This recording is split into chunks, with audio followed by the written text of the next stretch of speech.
পেয়েছি রে মা। এই নে, খাওয়া শুরু কর। বাবা মা, এই মাছ এত কাঁটা কেন? আমি এই মাছ খাবো না। এই মাছ খেলে আমার গলায় কাঁটা লাগবে। বউ কি কারো কাছে টাকা ধার পাই কিনা? আর কি সাহায্য চাই তোর?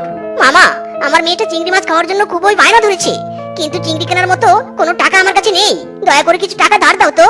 কি বলবো আর ভাগ্নে তোকে, তোর মামিও কয়েকদিন থেকে আমার কাছে চিংড়ি কিনতে যাচ্ছে, কিন্তু টাকার অভাবে আমি কিনতে পারছি না।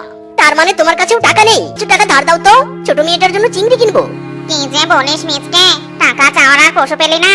মেকআপ কিনবো, সেই টাকাটাই আমার কাছে নেই। তাহলে তোকে টাকা ধার দিব কি করে আমাকে বল? তোর কাছে টাকা ধার দেওয়ার মতো কিছু টাকা হবে রে? কেন? টাকা দিয়ে তুই কি করবি? আমি তোকে টাকা দিব না।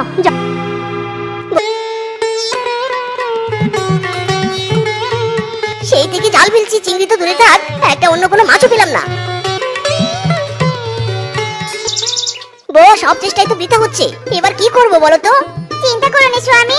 স্বামী, এই চেনটা বিক্রি করে চিংড়ি নিয়ে এসো। গলদা চিংড়ি, যারা যারা চিংড়ি নিবে তাড়াতাড়ি চলে এসো। এই চিংড়ি মাছ। বাকি টাকা, এই টাকাগুলো পরে আমাদের কাজে লাগতে পারে, টাকাগুলো ভালো করে রেখে দিও। খুব মজা লাগছে মা, খুব মজা লাগছে। আমাকে আরো চিংড়ি দাও।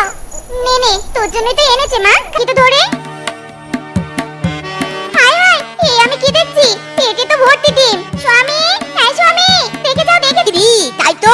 বউ, একে পুকুরে ছেড়ে দাও, ছেড়ে দাও। দেখবে কিছুদিনের মধ্যে এ অনেকগুলো বাচ্চা দিয়েছে। এর বাচ্চা পালন করে আমরা ভর্তি করা শেষ। যাই, ড্রামগুলো ট্রাকে তুলি। এবার যদি কোনো বিপদে পড়িস তাহলে আমাকে স্মরণ করবি, আমি আমার সর্বোচ্চ দিয়ে তোকে সাহায্য করব, কেমন? ঠিক আছে দাদা।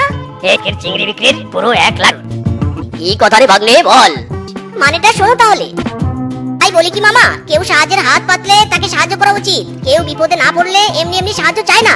ভাগ্নে, আসলে রে আমাদের ভুল হয়েছে, ক্ষমা করে দে আমাদের। বেশ, তোমাদের পরিবর্তন দেখে আমি অনেক খুশি হলাম।